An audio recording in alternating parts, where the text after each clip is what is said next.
ಲಕ್ಷ್ಮೀದೇವಿ ಬಹಳ ಕಟ್ಟುನಿಟ್ಟು ಶುದ್ಧತೆಯನ್ನು ಬಯಸುವ ಶ್ರೇಷ್ಠ ದೇವಿ.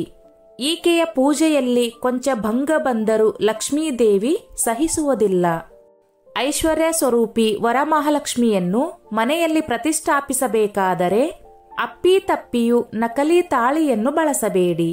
ಇದು ದರಿದ್ರ, ಅಶುಭದ ಸಂಕೇತ. ಕಡ್ಡಾಯವಾಗಿ ಚಿನ್ನದ ತಾಳಿಯಿಂದಲೇ ಲಕ್ಷ್ಮೀದೇವಿಯನ್ನು ಅಲಂಕರಿಸಬೇಕು. ಅಥವಾ ಅರಿಶಿನದ ಕೊಂಬನ್ನು ಸಹ ಕಟ್ಟಬಹುದು.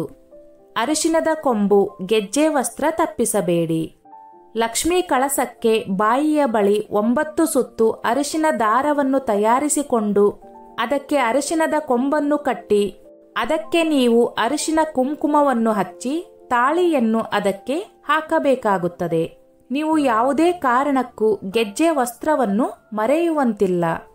ಅದರಲ್ಲೂ ಲಕ್ಷ್ಮಿಯನ್ನು ಮನೆಯಲ್ಲಿ ಪ್ರತಿಷ್ಠಾಪಿಸಲು ಕಳಸ ಬಹಳ ಮುಖ್ಯವಾದದ್ದು. ಇದರಲ್ಲಿ ಲಕ್ಷ್ಮಿಗೆ ಪ್ರಿಯವಾದ ಎಲ್ಲ ವಸ್ತುಗಳನ್ನು ಇಡಲಾಗುತ್ತದೆ. ಕಳಸದಲ್ಲಿ ಇಡಲೇಬೇಕಾದ ಸಾಮಗ್ರಿಗಳಲ್ಲಿ ಒಂದು ವಸ್ತು ಇಲ್ಲವಾದರೂ ಪೂಜೆ ಅಪೂರ್ಣವೆನಿಸುತ್ತದೆ. ಕಳಸದ ಆಯ್ಕೆ ಹೇಗಿರಬೇಕು? ಯಾವುದೇ ಕಾರಣಕ್ಕೂ ಸ್ಟೀಲ್ ಕಳಸದಲ್ಲಿ ಲಕ್ಷ್ಮಿ ಇಡುವಂತಿಲ್ಲ. ಆದಷ್ಟು ತಾಮ್ರ, ಹಿತ್ತಾಳೆ ಅಥವಾ ಕಂಚಿನ ಕಳಸವಾದರೆ ಉತ್ತಮ. ಸಾಧ್ಯವಾದರೆ ಚಿನ್ನ ಅಥವಾ ಬೆಳ್ಳಿಯ ಕಳಸವನ್ನು ಸಹ ಇಡಬಹುದು.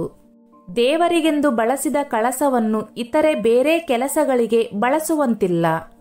ಕಳಸದ ಒಳಗೆ ಹಾಕಬೇಕಾದ ಸಾಮಗ್ರಿಗಳು: ಕಳಸದ ಒಳಗೆ ತುಂಬಿಸಲು ಅಕ್ಕಿ, ವೀಳ್ಯದೆಲೆ 5 ಅಥವಾ ಮಾವಿನ ಎಲೆ 5, ಅಡಿಕೆ 5, ಒಣ ಖಜೂರ 5, ಒಣ ದ್ರಾಕ್ಷಿ 5, ನಾಣ್ಯಗಳು 5, ಅರಿಶಿನ ಮತ್ತು ಕುಂಕುಮ, ಸಣ್ಣ ಕಪ್ಪು ಬಳೆ, ಲವಂಗ 8, ಗೋಮತಿ ಚಕ್ರ 8, ಕಲ್ಲು ಸಕ್ಕರೆ 8, ಬಾದಾಮಿ 8, ಗೋಡಂಬಿ 8, ಚಿನ್ನದ ವಸ್ತು, ಬೆಳ್ಳಿಯ ವಸ್ತು, ಕಮಲದ ಬೀಜಗಳು 8, ಬಟ್ಟಲ ಅಡಿಕೆಗಳು 8, ಧಾನ್ಯ 5 ವಿಧ, 1 ನಿಂಬೆಹಣ್ಣು, ಮಾವಿನ ಎಲೆ, ತೆಂಗಿನಕಾಯಿ. ಮೇಲಿನ ವಸ್ತುಗಳಲ್ಲಿ ಕನಿಷ್ಠ 8 ಕಳಸದ ಸಾಮಗ್ರಿಗಳನ್ನು ಬಳಸಲೇಬೇಕು. ಬೆಳ್ಳಿ ವಸ್ತು ಕಡ್ಡಾಯವಾಗಿ ಕಳಸಕ್ಕೆ ಹಾಕಬೇಕು. ಪರಿಮಳಭರಿತ ಹೂವುಗಳು ಕಮಲ, ವರಲಕ್ಷ್ಮಿಗೆ ಪರಿಮಳ ಸೂಸುವಂತಹ ಹೂವುಗಳೆಂದರೆ ಇಷ್ಟ. ಅದರಲ್ಲೂ ಮಲ್ಲಿಗೆ ಅಲ್ಲದೆ ಕಮಲವಾಸಿ ಲಕ್ಷ್ಮಿಗೆ ಕಮಲದ ಹೂವನ್ನು ಮಾತ್ರ ತಪ್ಪಿಸುವಂತೆ ಇಲ್ಲ. ಕಮಲ ಲಕ್ಷ್ಮೀದೇವಿಗೆ ತುಂಬಾ ಪ್ರಿಯವಾದದ್ದು. ಲಕ್ಷ್ಮೀ ಪೂಜೆಯಲ್ಲಿ ಕಮಲವಿದ್ದರೆ ಲಕ್ಷ್ಮೀದೇವಿ ಶ್ರೇಷ್ಠ. ಇದನ್ನು ಯಾವುದೇ ಕಾರಣಕ್ಕೂ ತಪ್ಪಿಸಬೇಡಿ. ಇನ್ನು ತುಳಸಿಯನ್ನು ಬಳಸದೆ ಲಕ್ಷ್ಮೀದೇವಿಯ ಪೂಜೆಯು ಪೂರ್ಣಗೊಳ್ಳುವುದಿಲ್ಲ. ತುಳಸಿಯು ತುಂಬಾ ಶ್ರೇಷ್ಠವಾದದ್ದು. ಲಕ್ಷ್ಮೀದೇವಿಗೆ ಹೂಗಳಲ್ಲಿ ಕೆಂಪು ದಾಸವಾಳ ಸಹ ತುಂಬಾನೇ ಇಷ್ಟ. ಇದನ್ನೆಲ್ಲ ಪಾಲಿಸುವುದರಿಂದ ಲಕ್ಷ್ಮೀ ಅಮ್ಮನವರು ಸಂತೃಪ್ತಿಯಾಗುತ್ತಾರೆ.